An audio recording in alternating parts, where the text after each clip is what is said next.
देखिए बच्चों, अब हम पढ़ेंगे गॉस के नियम के अनुप्रयोग। गॉस के नियम के अनुप्रयोग कि हम इसका प्रयोग कहाँ करते हैं, कहाँ हमें इसकी ज़रूरत पड़ती है, गॉस के नियम की कहाँ ज़रूरत पड़ती है। तो अब जो भी हम डेरिवेशन करेंगे वो गॉस के नियम के अनुप्रयोग हैं। अनुप्रयोग में जैसे वो आपसे कह सकता है कि किसी खोखले गोलीय चालक के पृष्ठ पर या गोलीय चालक के पृष्ठ के बाहर या गोलीय चालक के केंद्र पर गॉस के नियम के आधार पर विद्युत क्षेत्र की तीव्रता का मान ज्ञात कीजिए।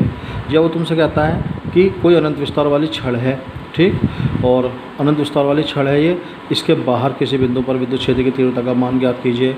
या वो तुमसे कह सकते हैं कि अनंत विस्तार वाली कोई कुचालक प्लेट है, ठीक, इसके बाहर किसी बिंदु पर विद्युत क्षेत्र की तीव्रता का मान ज्ञात कीजिए, ठीक।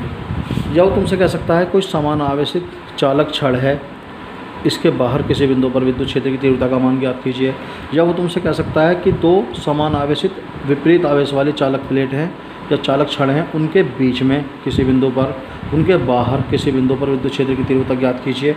तो हम ये अनुप्रयोग पढ़ेंगे गोलीय कोष के लिए, चालक छड़ के लिए, बेलनाकार छड़ के लिए, चालक छड़ के लिए, अनंत विस्तार वाली प्लेट के चादर के लिए और विपरीत आवेश वाली प्लेट या चालक या छड़ों के लिए, ठीक। तो सबसे पहले तो आप एक चीज़ समझ लीजिए।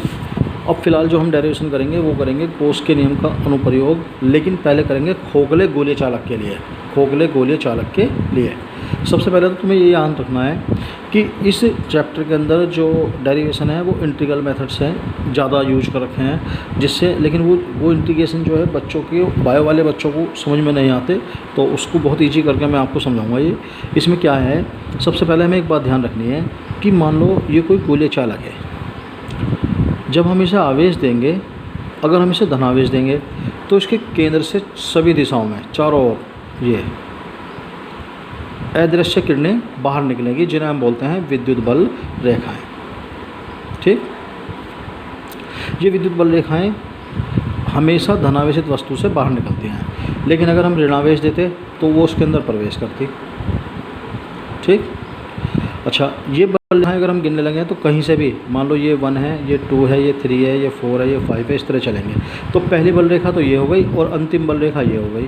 तो हम जो फिगर इसमें बनाएंगे हम उसमें केवल बल रेखाएं, कुछ बल रेखाएं दिखाएंगे, ठीक, सारी बल रेखाएं नहीं दिखाएंगे। तो अब हम इस पढ़ेंगे गॉस के अनुप्रयोग में, हम पहला डेरिवेशन पढ़ेंगे इसका। देखिए,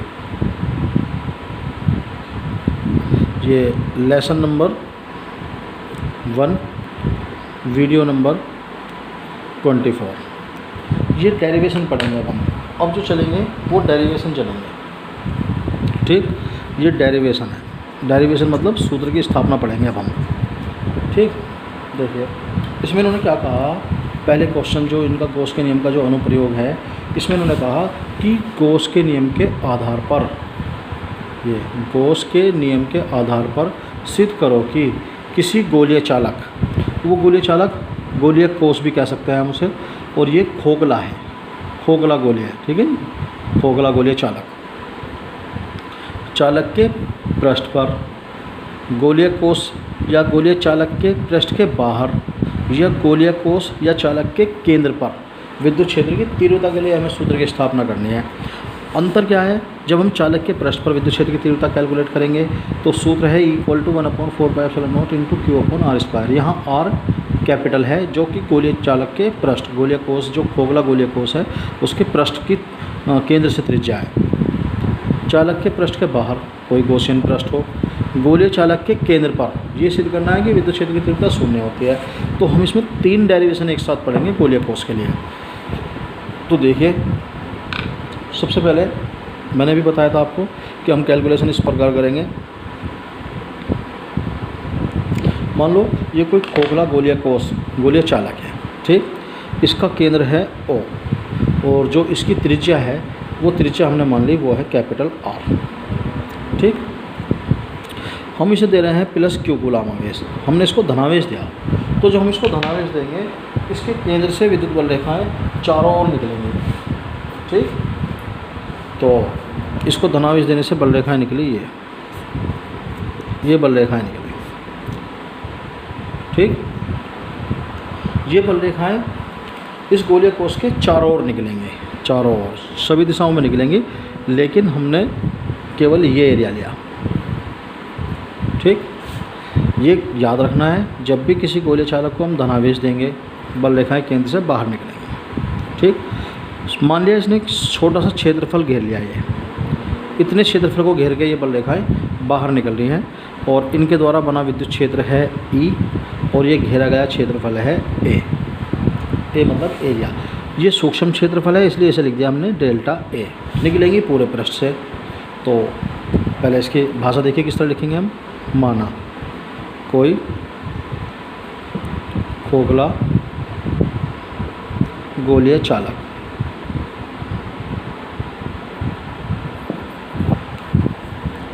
जिसका केंद्र O तथा त्रिज्या R है, जब इसे प्लस Q कूलम आवेश दिया जाता है तो इसके केंद्र से विद्युत बल रेखाएं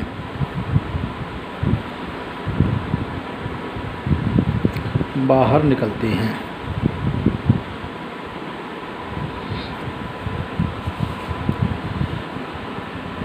विद्युत बल रेखाओं के द्वारा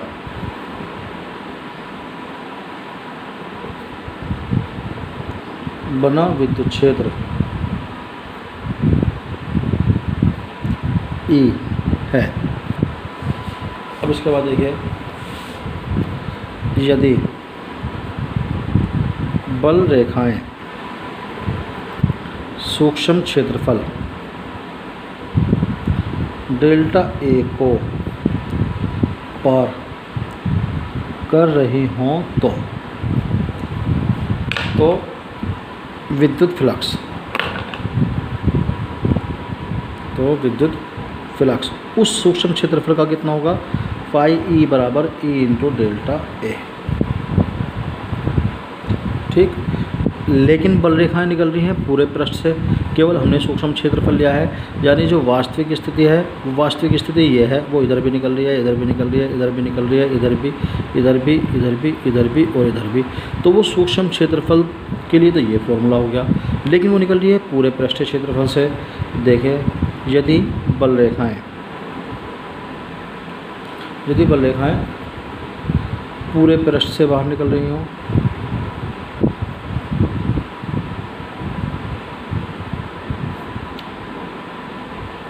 तो तब क्या है, तब पूरे पृष्ठ के लिए विद्युत फ्लक्स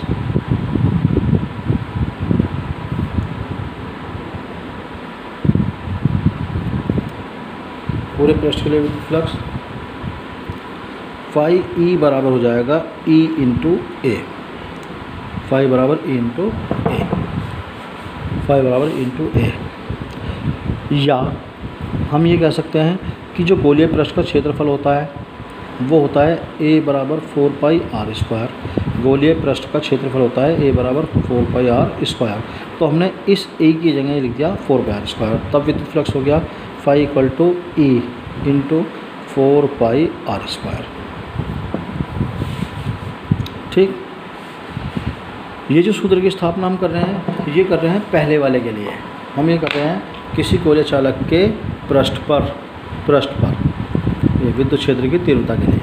वो पृष्ठ कहाँ है, ये, और यहाँ पर कोई बिंदु है P जिस पर हमें विद्युत क्षेत्र की तीव्रता कैलकुलेट करनी है। तो फाई इक्वल टू हुआ E into 4 pi R square. यदि हम इसमें विद्युत क्षेत्र की तीव्रता निकाल दें, विद्युत क्षेत्र की तीव्रता या गोलीय चालक के पृष्ठ पर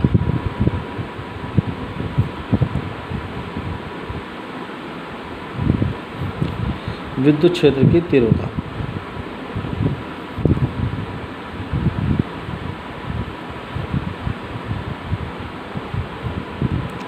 तो वो हो जाएगी E equal to phi upon 4 pi R square.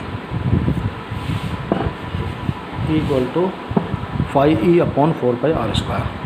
लेकिन उन्होंने कहा है कि इस डेरिवेशन को करना है गॉस के नियम के आधार पर। देखिए, तब गॉस के नियम के आधार पर हम क्या करेंगे, जो फाई ई है उसको रख देंगे हम क्यू अपॉन एप्सिलॉन नॉट, ठीक है। तब देखिए तीव्रता कितनी होगी, ई इक्वल टू इस फाई का मान लिया हमने क्यू अपॉन एप्सिलॉन नॉट, और ये 4 पाई आर स्क्वायर पहले से है 4 पाई आर स्क्वायर, या इसको हम ऐसे भी लिख सकते हैं E equal to 1 upon 4 pi epsilon naught into Q upon R square. ये है किसी गोलीय चालक के पृष्ठ पर विद्युत क्षेत्र की तीव्रता के लिए सूत्र की स्थापना। अब मैं इसका शॉर्टकट आपको बताता हूँ, बहुत छोटा सा शॉर्टकट। इसे कैसे करेंगे हम, देखिए